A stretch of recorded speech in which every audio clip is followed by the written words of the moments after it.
It's witchcraft.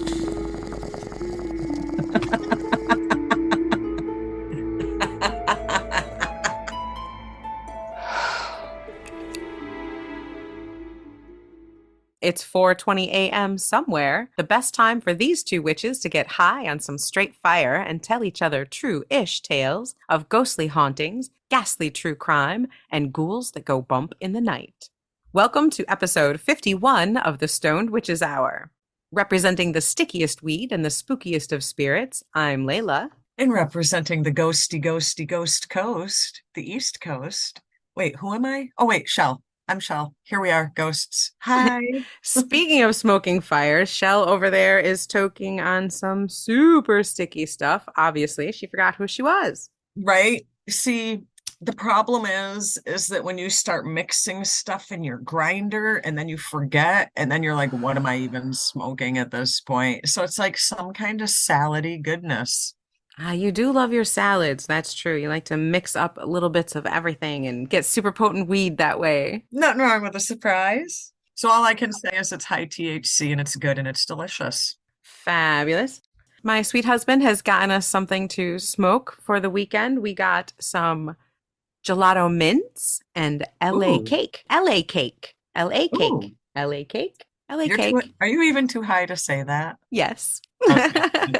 And the bud tender recommended the LA cake and said that it was a hybrid of LA Confidential and wedding cake, both Ooh. of which I love. And to be honest, I wish I had just gotten more of the gelato mints. I gotta say, whatever this mixture is that I've concocted, it's, I mean, I don't want to say a downer. It's not a downer, but like I could just like lay down, maybe cozy up, get some snooze.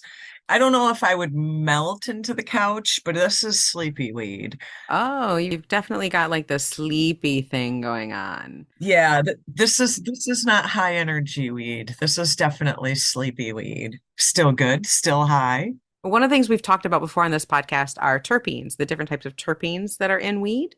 And we've mentioned that we both really like the lemon flavored weeds that have That like, citrusy, lemony, yeah. yeah, and that terpene is limonene. And that one gives you kind of like an up buzzy high typically. So if you have a lemon smelling weed, usually has high limonene terpene content. But it sounds like you probably have something that has more of one of the terpenes called terpinolene. Terpinolene is a very sleepy, sleepy terpene. This is the one that you want to get one of those fleece blankies in your pillow and just be like, oh, I could lay there. It's not as common as some of the other ones, like the easy to smell limonene, but that makes you very, very sleepy. You know, it is sleepy weed, but it's also a little bit munchy before you go snoozy weed. So I got some French bread pizza cooking that Oh, I'm gonna nice. eat because yes, it makes you sleepy, but I feel like this gives you a little bit more of the munchies than usual. Well, hey, if you have a low appetite, that's a good one. Kind of makes you hungry and tired. There you go. So I've got some upbeat, yummy gelato mints, and I'm doing pretty good and pretty chatty, and you're over there sleepy. I'm gonna have to tell you a super scary story and keep I you know, awake right? tonight, Shell. Ooh, what's the spooky story you speak of? Tonight, I have a very scary story of the first known spirit possession in the United States. No way. Really? Way.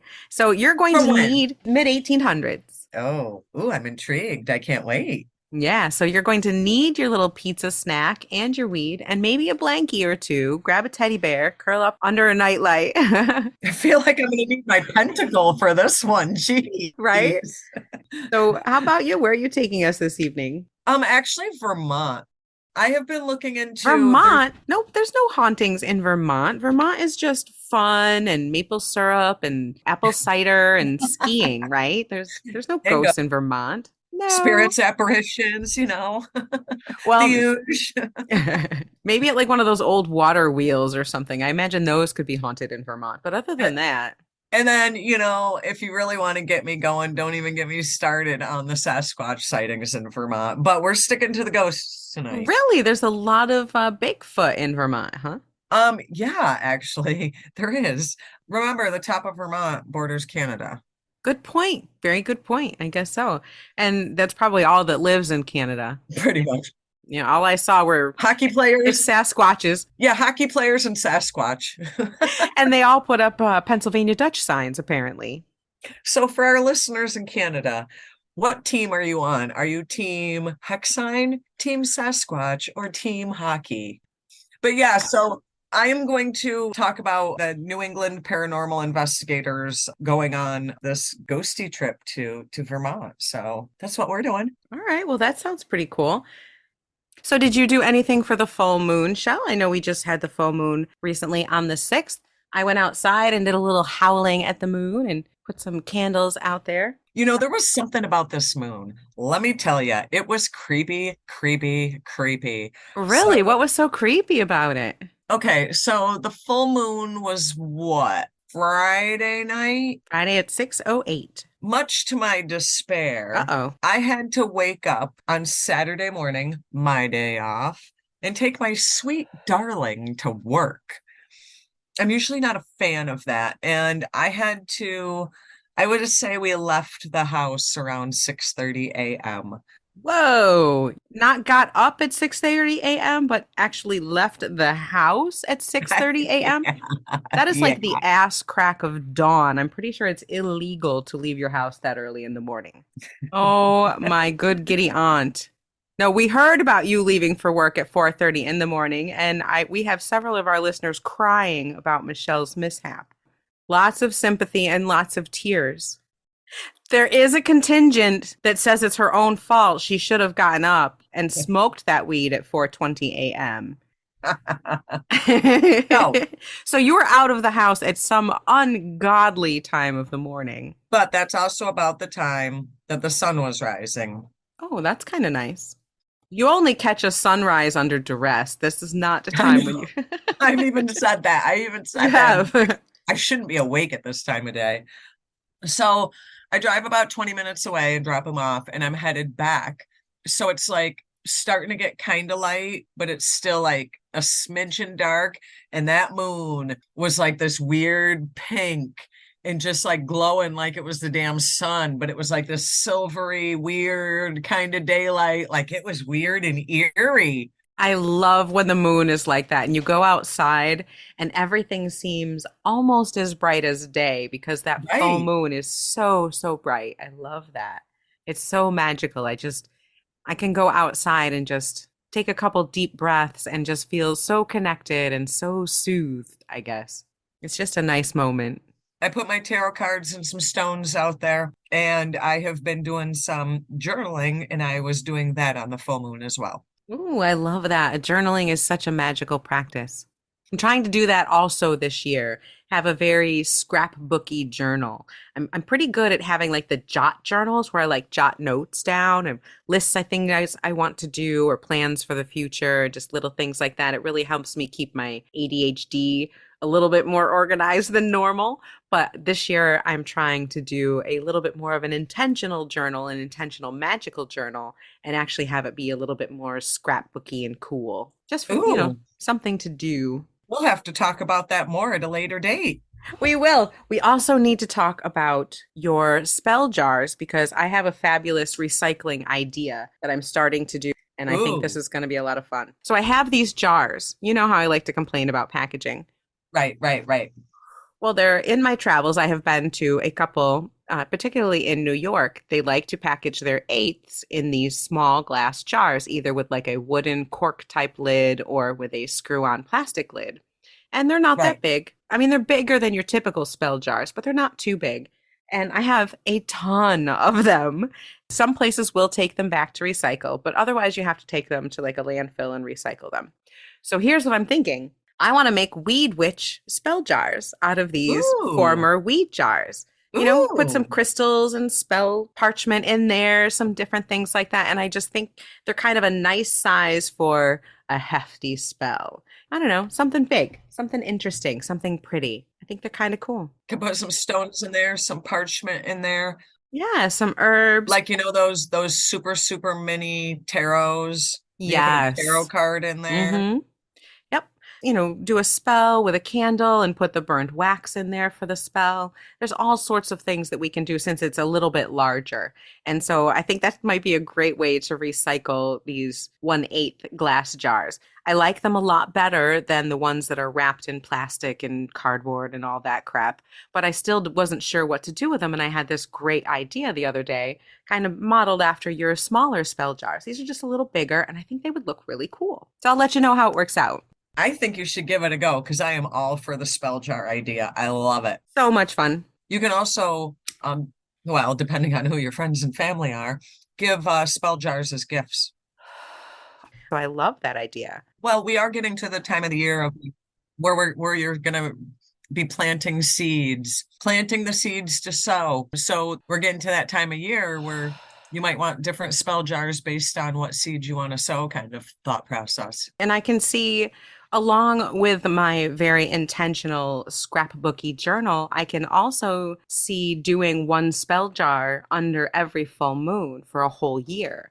And then I would have one jar for each astrological correspondence for each of the 13 moons of the year. And I think that would be really cool to have those. I can look back and magically see what I did each month, kind of thing. But, it would be very pretty to have on an altar. You know what also would be just as beautiful, not to sound all grim, but then ritually, quote unquote, ritually sacrificing all 12 of them at Samhain. Especially the ones that are glass and wood. If I did all of them in glass and wood, that's something that could be, take all of them that I have made up into that point and sacrifice them in the bonfire at Samhain. That's a fabulous idea. Right. Right. Depending on the type of magic that's done, some might need to be kept, some should be buried, and maybe some should be put into the bonfire. I can see different situations where that type of thing would be really useful. I love that idea. Just another thought on how to put your intentions out there. But we're going to get a little more witchy on our next podcast about full moons, new moons, talking about new witchy possibilities, things coming up for these stoned witches. So you'll have to stay tuned and see if we have any super magical announcements coming up in the near future. But as always, make sure to like, subscribe, put up a review for us. Thank you guys so much. We always get a kick out of them. And if you want to make two witchy ladies happy, give us a review. We're like on cloud fucking 9 for the next week every time we get one. So thank you all so much. Keep them coming. Put up some stars. Let your friends know that you like us. And for all of our listeners, this bowl's for you. Oh, fuck yeah. I'm going to pack some more of this gelato. I love me a good gelato. And you do. And you find them everywhere. I do. They've been really popular lately. And fuck, am I happy about that? Because I really do. I haven't. Okay, that's not true. I have been burned a little bit on a gelato. But most of the time, if I get a gelato, anything, it's really, really good. You just have really good luck with weed is the problem. You really do. I do. Better luck than anyone. Let me tell you, the weed I've been smoking has made this French bread pizza the most delicious thing I've eaten ever. All right. Well, you're over there really high and munching out on your French bread pizza. I'm going to tell you a story. Ooh, okay. What you got? I'm intrigued. So what was the year again? Remind me the year you said. Well, we're going to start in 1847, and we're going to pretty much stay in the mid 1800s. Okay. And we're going to go to Illinois, a little town called Watseka, Illinois. And this is called the Watseka Wonder, which is the name of the book that the doctor who witnessed this whole event, he dubbed the whole series of events the Watseka Wonder. So I'll leave you to see if it actually is wondrous or not, or just kind of fucking scary. Really, really scary. Okay. So in Watseka, Illinois was a small family, and in 1847, they had a baby girl named Mary. Unfortunately, Mary, as a baby, started to have what they called a cataleptic fit. And she continued to have these fits as she grew older. What is that?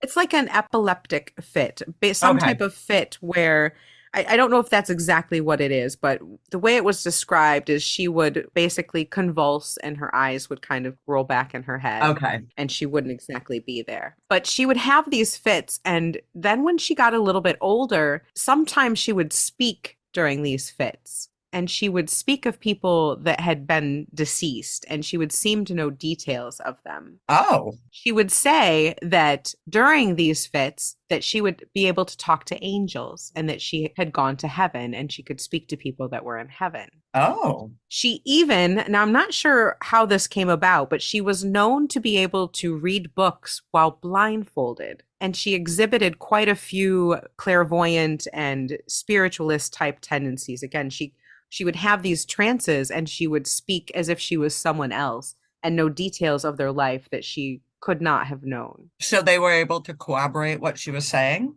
Yes. Oh, wow. However, these fits and trances would get worse and worse. Some of them to the point where she was having hours long shaking fits where it took 5 grown men to be able to hold her down and prevent her from hurting herself. Oh, wow.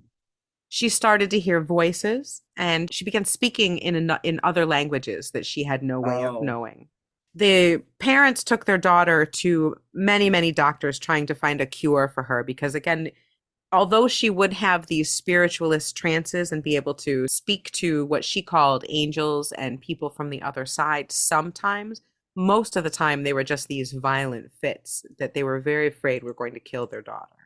So they took her to quite a few different doctors, and one bright doctor prescribed what was called at the time a water cure. And she was sent away for this water treatment for about 18 months. Have you ever heard of this, Shell? No, that sounds kind of creepy. It is kind of creepy. And it's one of the reasons why I fucking hate asylums at this time, because they did all sorts of terrible, terrible things to people. And one of them was this water cure. Basically, someone decided that. In my mind, I'm picturing waterboarding. Yeah, it pretty much was. Different forms of that. They decided that cold water in particular could shock a person out of being crazy or having some type of mental disorder. So they would regularly do things like make people submerge themselves in ice baths. Some of them where they were completely enclosed up to their neck in very, very cold water. And then, like you said, water torture. They'd have water drained down on their head, cold, cold water.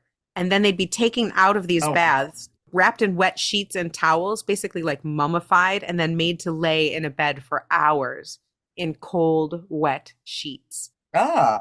They would do other things where they would put people in what looks like a fancy, you ever see those showers nowadays that are like the rainfall showers that have like spigots on the sides and the Yes, top? I love those. Yeah, I love those too, but I've seen the ones they use in asylums, and those fuckers are spooky. And they would put those jets on really, really high, and then they would have someone, it almost looks like someone from a fun house. They'd put this person naked in a box and have ice cold jets of water spray on them from every direction. And then a nurse or a doctor outside would have what looks like a water cannon that they then spray at the person. And they would make people just stand there and suffer this for hours. Oh, wow. That's So horrible. this poor kid, Mary, at about the age of 13, went to Peoria for 18 months of water treatment. When she came back, her fits not only hadn't gotten any better, they were much, much worse. And she had very angry, violent fits. And the parents eventually agreed to put her into an asylum. That's shitty. She died there a few months later at the age of 19. And that's the thing, back then in that particular time period, and the same with asylums, like some of the torture that they did all in the name of quote unquote mental health. Yeah. I mean, it's nuts. It's nuts. It really is. And it's frightening. She passed away in this asylum in 1865. Again, she was about 18 or 19. Her father, Asa Roth, became very interested in spiritualism at the time. Well, remember, that's about the time where spiritualism was starting to ramp up in America and was becoming popular. Exactly. About 10 years later, he had convinced himself that his daughter Mary had not been crazy, but had in fact been a very gifted and misunderstood spirit medium. Whoops. Right. And so he had immense guilt over following the doctor's orders at the time, as he should. They prescribed horrible Hell yeah, things. he should have. Now, Mary Roth's story is not over. In 1877, another young woman in this town in Illinois named Laurency Venom, very young teenager, about 13, also began to have seizures very similar to the type of fits that Mary Roth had had. These seizures would cause Lurency to lose consciousness for hours or days at a time. In these trances, she, much like Mary Roth, could communicate with the spirit world. Her parents also were trying to find a cure and sent her to multiple doctors. And they said, well, send her to an asylum. But thankfully, they didn't suggest a water cure of any kind, but they definitely said send her to an asylum.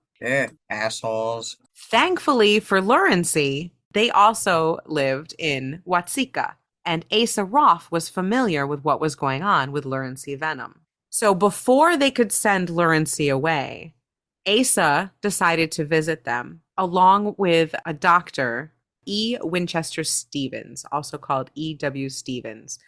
They visited the Venom house and told them that Asa's daughter, too, had had similar types of problems and that they wanted to see if they could help Lurency in any way. So they visited with this family and they met with Lurency the next day. And she was in a trance state at that moment and was saying that she could see dead people and she was able to speak with the spirits around her. She also would often tell her parents that she could speak to a brother and sister that had passed away before she had been born. And one of the reasons that her parents, allowed Asa Roth to come in was because they knew that their daughter had had information about her brother and sister that had passed away that she should not have known. The siblings in spirit told Lurency things that had happened to them when they were alive that had happened before Lurency was even born.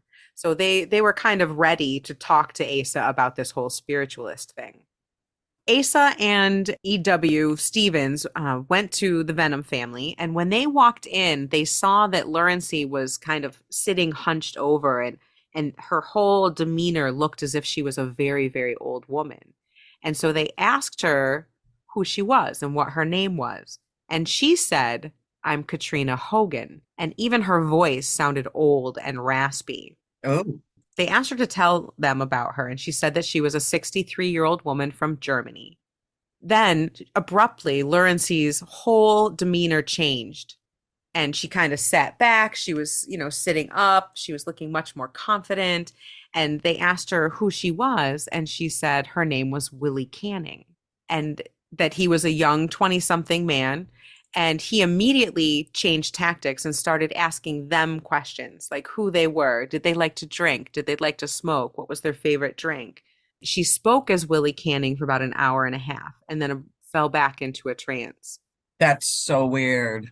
Over the course of several meetings with Lurency, they were able to ascertain that she was able to speak to quite a few different personalities and different spirits from the other side. Most of them seem to be very angry and very mean spirits.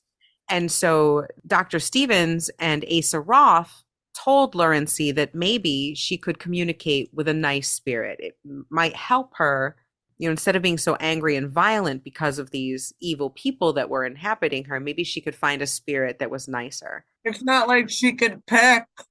Actually, they asked her about that, and she said there were quite a few spirits. She could see a lot of spirits around her that were all waiting their turn to talk. She said there were a great many of them around her.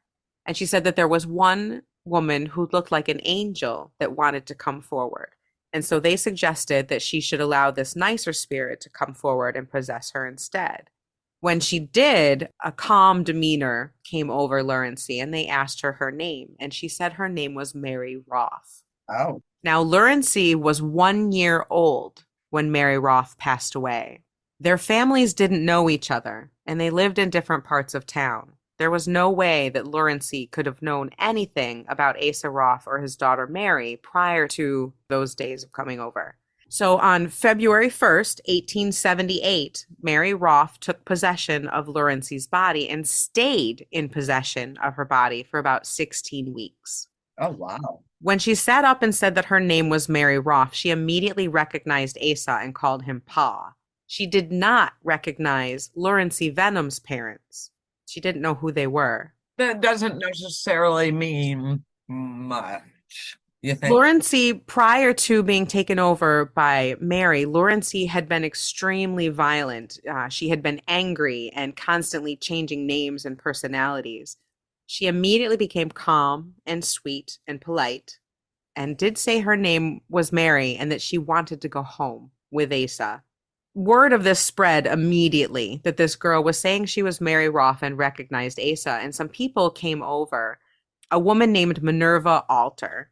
Mary Roth had a sister when she passed away that was named Minerva. So she heard that this girl was claiming to be her long dead sister, Mary. So she came over with her mother, Anne, to see Mary. And as soon as they walked in the door, Mary said, "There's my ma and my sister, Nervy." Now, Nervy was Mary's pet name for Minerva, and no one had called her that since Mary had died a little over 13 years before. Oh. So after that, Mary kept begging to go home. And they finally said, okay. The Venoms were like, fine, you don't seem to know who we are. Why don't you go to Ace's house and let's see where this goes? So she hugged her mother and father and her sister and called them Ma and Pa. And she said, the angels said I can stay until sometime in May. They took her home and she recognized friends and family. She recognized Mary's old things. They had put one of Mary's, I guess a hat with like a long veil on it. And she said, oh, that's my old hat. I used to wear that when my hair was short. Oh, And wow. That's kind of creepy. yeah, she knew all these things. She recognized all this stuff that had been hers when she was Mary Roth. One woman came over to visit, to check out this astounding thing that had happened. And Mary called her by name. She said, oh, Mrs. Lord, you look just the same as you did when I was here before. And the woman said, oh, honey, my husband died. I was Mrs. Lord, but my name's Mrs. Wagoner now. I've remarried. Her husband had been alive when Mary Roth had passed away. He hadn't passed away, and she hadn't remarried until years after Mary Roth had died. So Mary knew her as Mrs. Lord, even though she had been Mrs. Wagoner for many, many years. And that's how Laurency would have known her, if she had ever known her. So they tested Mary by asking her questions about her life. And she would tell them stories of things that had happened when she had been Mary Roth. And they were all corroborated by the family. She even remembered people's names, like she remembered the Reeder family and the girls that they would play with. She remembered going to Texas in 1857 and seeing the Native Americans there. There were some weird things that happened as well. I mean, weirder than her recognizing stuff and people. She didn't eat for the first month after being Mary Roth. They would try to get her to A whole eat month? a whole month. She reportedly did not eat at all for a whole month. And when asked about it, she would say that she was being sustained by the angels, that she didn't need to eat, that her nourishment was coming from heaven, and that she wouldn't need anything on the physical plane. Okay, I don't want to say that's weird or anything because that is weird, and I'm not going to say that, but it is. But scientifically, bitch, you can't go that long without food. You'll die. You'll die. I don't know. I haven't been one of those like I can't go 10 minutes without food. We were talking about the pizza. I've already transitioned to M&Ms. That's right. That's my snacking gal. She had like heavenly nourishment apparently for 30 days and then gradually started eating with the family, almost as if like that energy, whatever energy had sent her into Laurency's Faded, body. Yeah. but then it faded and she slowly started eating with us common folk. Exactly. Exactly. So there are letters and things that were written at this time from Dr. Stevens and from Asa Roth and from other people corroborating what had happened and talking about that some people in the town were concerned that she was the devil or that some type of demon was there.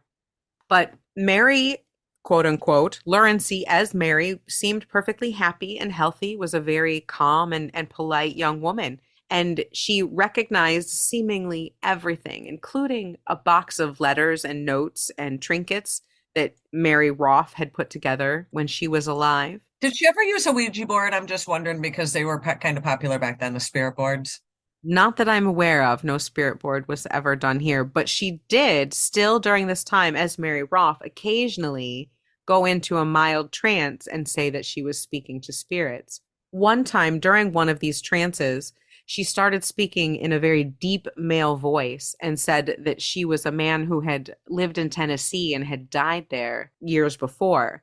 He said that Mary was going to stay in control of Laurency's body until Laurency was healthy again. Oh, like the spirit was going to heal her himself? or itself. That maybe Mary was kind of taking control of Lawrence's mind and body while Lawrence's spirit was somewhere else healing itself, maybe of the psychological problems that she had been having. I'm not sure. Hmm. But she didn't have any further epileptic fits, just occasional trances. And at one time, as it got closer to May, I believe it was the end of March, there was a time when she was being extremely affectionate to her mother and father, like overly affectionate, hugging them and kissing them, wanting to sit on their laps, to the point where their parents were like, "This is enough. You know, we've had enough affection today. What's going on?" They said she looked very, very sad, and she looked at them with tears in her eyes. And she's like, "I want to hug you and kiss you while I have physical lips to do so, because pretty soon I'm going to go to heaven, and then I won't be here to hug you like I can now.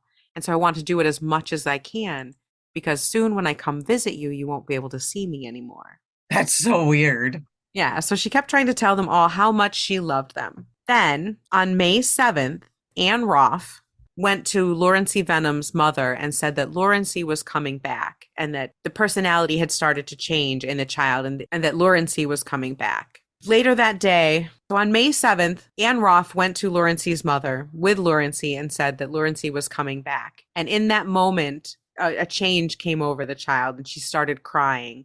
And she asked where she was and said that she wanted to go home. And she recognized Mrs. Venom and knew her as her mother. She didn't recognize Anne Roth, and she said Oh. she said she wanted to go home. So for about 5 minutes, she was saying she wanted to go home with Mrs. Venom, and then a change came over her again, and she was back to being Mary Roth. She stayed that way for another couple weeks until May 21st, 1878. Now, there's a letter from Asa Roth that he sent to Dr. Stevens, and it says, quote, "Mary is to leave the body of Rancy," which is what they called Lawrence today at about 11 o'clock, so she says. "She is bidding neighbors and friends goodbye, and she tells me to write you as follows. Tell him I am going to heaven, and Rancy is coming home well. She says she will see your dear children in spirit life, and she talked most lovingly about the separation about to take place, and most beautiful was her talk about heaven and her home." And so on May 21st at 11 o'clock in the morning, Lawrence came back into her body, looked at Asa Roth and didn't recognize him, and asked to be taken back home. And just switched like that? Just like that. And she lived a normal life from that point on. She went home and they said she was completely well. Now, She how had old was she? How old at that point? 13, 13 or 14. And she never tranced back or Well, that's not exactly true. She never had any epileptic fits. She never had any more cataleptic fits. She never had any anger outbursts or any of that she had been having quite a bit before. She was a perfectly, quote unquote, normal person. A few years after she returned home, she married a gentleman named George Binning in 1882. And a couple years later, the family moved to Kansas. Her husband says that she would occasionally slip into being Mary Roth. Mary Roth's spirit would come into Lawrence, and he didn't like it when that would happen. And he asked her oh, not so to. she kind of once in a while like phased in and out, like almost like she had like split personality. Right, but not often, just occasionally. Most notably, it happened when she had her first baby. When Lawrence and George Binning had their first baby, Mary Roth came as soon as the labor pains started. And Mary Roth was the one that was there when she had the baby. And as soon as the baby was born, Lawrence came back. Was that more of a disassociation of pain? It very well could have been. Lawrence liked to say that Mary would come and help her when she needed it. Mary would occasionally, like with the childbirth, take over Lawrence's body, but George didn't like it and asked her to stop. And so she did. Eventually it stopped, and Lawrence lived a perfectly normal life and had 11 children with George Binning. Holy shit. 11 kids? 11 Stop kids. yourself. Stop yourself. So all these details, including the letters and reports from the Venom family and from friends and neighbors who had seen Lawrence/Mary Roth recognize people and objects, all of this was documented in a book called The Watseka Wonder. And there were quite a few reports. I guess there was a well-known psychic researcher that looked into it. A couple of them have looked into it and reported that it was credible. So that is the first known spirit possession in the United States. Wow. Creepy, right? That definitely predates The Exorcist. So the houses do still stand, the Venom house and the Roth house. And there's a gentleman, I don't know if he still owns it, but a gentleman named John Whitman did own the Roth house and he fixed it all up. And you can go stay there. And they do ghost hunting tours and things like that in the Roth house. So just to kind of clarify, there was never any sort of like exorcism or anything that happened. It just faded away and stopped, and It just it faded just away and happened to stopped. be. Yeah, like that one spirit came. She announced in the beginning, the spirit came and announced that Mary would only be there for a short period of time, and then that other spirit, that man, the Tennessee man, came and said that Lawrencey was just being taken care of and being made healthy, and Mary was only going to take the body until Lawrencey was healthy, and then she just faded away. Yeah, but are you really gonna like really sit there and go, okay, so I just was told that the ghost is only gonna haunt you for like 3.5 weeks and then you'll be fine. So we're just Right? gonna sit here and deal with it for 3.5 weeks and then you'll be good. Like that was okay. I guess so. Apparently. I guess Apparently. so. So some people have done ghost hunting tours and things in the house, including you mentioned a Ouija board earlier. Yes. According to the owner of the home, some people did rent it and took a Ouija board down in the basement, complete with they made a protective circle downstairs, put candles in each of the quarters and the Ouija board in the center. And I guess they still ended up leaving in the middle of the night. And one of them had a pretty bad scratch straight down his back. Oh shit. So I'm not exactly sure who they popped into because all these spirits didn't really seem to be in the house itself. They seemed to be with Mary and with Lawrencey themselves. Like they seem to be mediums. I don't necessarily know if it was the house, but apparently there's still some ghostly activity there. Wow. I kind of have like a burning question here. Oh, do ask, do ask. How come no one has gone there and tried to summon these spirits and ask why? Ask what's up. I can't say that they haven't. I just, I'm sure somebody has. It You looks just like haven't they've, found documentation of it. right. If they've done it, they haven't talked about it on YouTube yet. Because this it sounds like totally a fuck around and find out moment. Right? I mean, thankfully for these people, at least it sounds like Asa, after Mary died, it sounds like he really felt bad for what he had put her through. He felt terrible for the putting her in the water treatment and the asylum and He should have felt bad. and it seems like Lawrencey was kind of just allowed to just be, just kind of get her freak on, I guess. I mean, how often would she just like, oh yeah, I'm Mary Roth, and they're like, okay, come home with us. And then she went and lived with them for months as their daughter, and nobody seemed to think it was weird at all. But that gave Lawrencey time to heal, which their daughter didn't get. But you hear, especially during the spiritual movement, scams. True. Do you think at any point this was a scam? Well, in a scam, you have to have some type of payoff, right? A home and a family to take you in and take care of you. But she already had a home and family, a very loving home and family. I mean, they were going to put her in an asylum only because that's what doctors said was best for her. They wanted to help her. But still, they're still ready to sign her ass over. And Maybe. I'm just wondering Well, if it there's was also if it was a scam to avoid institutionalization. maybe, but it sounds like with Asa and Dr. Stevens' intervention, even if she hadn't become Mary Roth, it sounds like they had already convinced the Venoms not to institutionalize her and instead let Dr. Stevens talk to her and use hypnosis and try to treat her.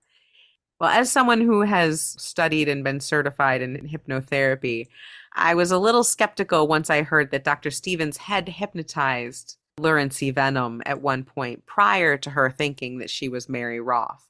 Under a hypnotic state, people can be very, very suggestible. But where did she get all this information? How did she know the nicknames that she had no way of knowing? She was predicting a lot of stuff that you wouldn't have known, and She could have been fed all that. No way. Right. Yeah. Unless like every single person that she met up with also lied to keep the story going. It's just, she And knew too much. that's not even possible. I mean, it's possible, obviously, but it's not possible. Right. Yeah. So kind of interesting. Intriguing. Yeah. There's my spooky story out of Illinois, of all places, Watseka. Interesting. I'm gonna take us up to the Green Mountain Inn in Ooh. Stowe, Vermont, which I would imagine Stowe, Vermont's probably bitchin' cold right now. Oh my gosh. Yeah. Hopefully they at least have snow. Don't they ski a lot or snowboard and ski and stow? They do, they do. That's too cold for me. But Same. there's this cute little quaint inn, the Green Mountain Inn. Now, I kind of find it funny because this is supposed to be the most haunted inn in Vermont. Oh, the most haunted? Really? The most You haunted. don't say. I'm saying. So the Green Mountain Inn is roughly about 170, 187-year-old inn. Um, it has been visited by US presidents. They traded it for a farm. It was home to a railroad company's offices.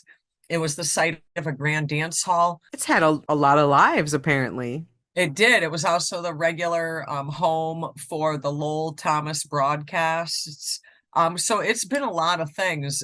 The main inn and the old depot buildings are really kind of the main original buildings, because as you can imagine, since the original property was built in like 1833, there's been additions. But the main part of the inn and the old depot building are part of the original 1833 structures. So this this property, talk about giving away stuff. So this guy, Peter Lovejoy, originally is the guy who built this property. He traded it to another guy for like a 350-acre farm. He's like, "Hey, I like your farm. Do you want my house?" And he's like, "Hey, I like your house. Do you want my farm?" Pretty much. But it had, I want to say, when I was looking, I believe it had 120 rooms in the end. Probably its heyday would have been right around the turn of the century. And it had right around that time about 120 folks could stay there. But it is what you would think of as like this old northern New England, snowy wooded inn type of thing. Okay, that sounds like it would probably be very pretty. Actually, I've seen pictures of it like in the winter and this with snow all around it, and it actually is pretty. Really, really, really pretty. But so in the early 1800s, as you can imagine, that time of that location, it's very snowy and stuff. So at the inn, they had a chambermaid and a horseman who, in around 1840, were doing some stuff. It sounds like the plot line to some sort of really sexy historical romance novel. They were doing some stuff, and a boy named Boots Berry was born out of that stuff. Boots Berry. That Boots sounds like a Stowe Berry. Vermont kind of name. Were they Yeah. even hippies back then in Stowe Vermont? I don't know if they were hippies in 1840. They're pretty crunchy with the name like Boots. But you never know back then. Like, was that the name on his birth certificate, or is that just what people called him? Who I don't knows? know. So he's the son of, like I said, the son of the inn's chambermaid and a horseman. Now, Boots was born in room 302, which was on the third floor in the servants' quarters. Okay. So that was the servants' quarters at that time. Right. So he actually grew up in the Green Mountain Inn with his mother. Okay. Basically was born and raised in the inn. He became a horseman himself, just like his father. So he was kind of a storied character. A couple of times he rose to fame locally, as famous as you can be in the mid to late 1800s. He saved stagecoach passengers when the horses bolted down the street and were kind of out of control. He was even awarded a medal over it. He was lauded through the county, and basically he never had to buy drinks again. Right, he's a local hero. Everyone's like, "Hey, Boots, So I'll buy you a drink." Good yeah, job. and that's basically what it was. He gets a medal. Well, he didn't give a shit about the medal, but what came with that was like unlimited free drinks for life. Yeah, folk So hero status at the local bar. drinks, of course, proved to be his downfall. Oh Uh, no. Damn it, Boots. He was fired from the inn for neglecting his duties. Well, you get the Boots. guy drunk every day, All you got to do is take care of the horses, man, and drink. That's it. That's all you had to do. wanders across the country, ends up in a New Orleans jail. Oh Go shit. figure. How the hell did he end up at a New Orleans jail? I don't know, but it couldn't have been a fun place. No. But One too many visits to the House of the Rising Sun. I guess it was a fun time because while he was in that New Orleans jail, another prisoner taught him how to tap dance. Wait, what? Did you just say he was taught how to tap dance while in a New Orleans prison? By a fellow prisoner. Okay.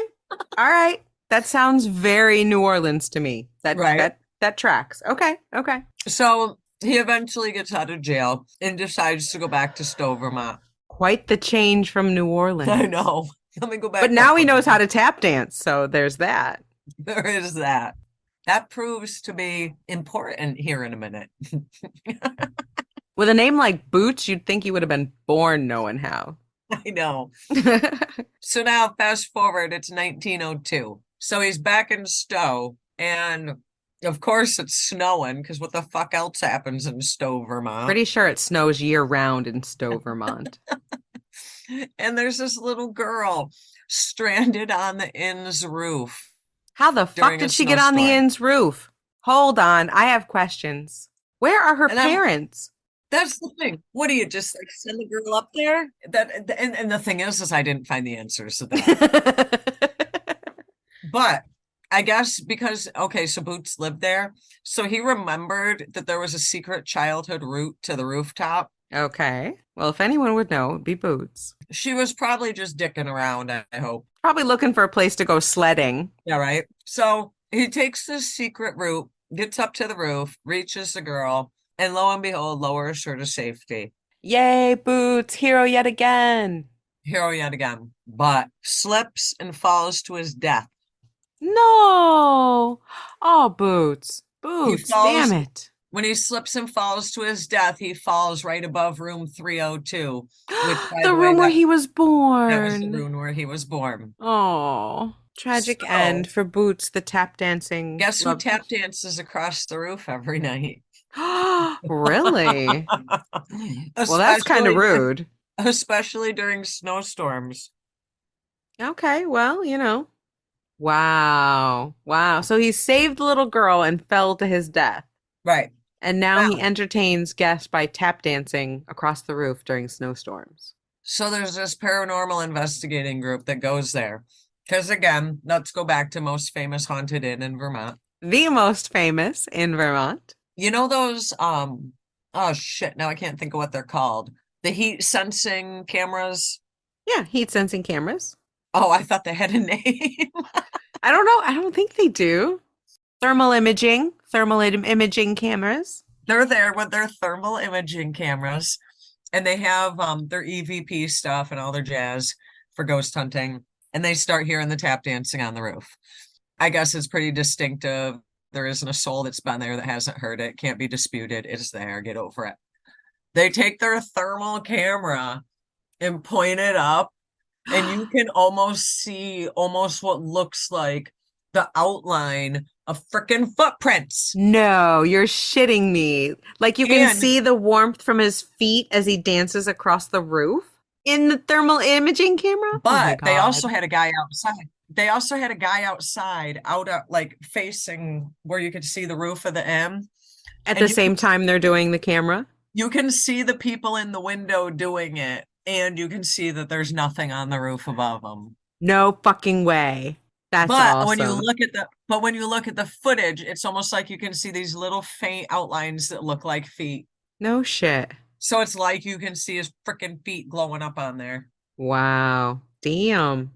So it could be the most haunted inn in Vermont, potentially, maybe. Basically, the most you hear them is in that room. Sometimes You can hear him like screaming as he falls past the window. Oh, I'd rather hear the tap dancing, thank you. And other times they just see him wandering the grounds because remember, he was born and raised there. Wow. Yeah, so So of that course he'd stay there even after death. not only does it have the land imprint, but he died there, spent his whole life there. All he ever knew was that that's where his mother was, that's where his mother was buried. Like if he isn't imprinted in there, nothing else would be. He was probably up there saving this girl, being like, all right, I'm back in the town's good graces. I'm going to get all these drinks again. I'm going to be living the high life. And then he saves the girl And and slips. slips and falls to his doom. That sucks. Yep. He did save But the girl, after though, his right? newfound tap dancing, he's decided he did save the girl. But after his newfound learning of tap dancing in his New Orleans prison, he is now going to spend eternity tap dancing his way across the roof. Hey, when you can do something well, you might as well. But Damn. That sucks for him, though. but I think the killer to this story is the thermal imaging of the footprints. That's wild. I can't believe that they could see him tap dancing across the roof. How fun. I want to see that. Like I want to Yeah. see that shit. I want to do a Ouija board in that room. Well, isn't it just weird that he was born in that room and plunged to his death right outside of it? It is. It's almost like, it's a very full circle kind of thing.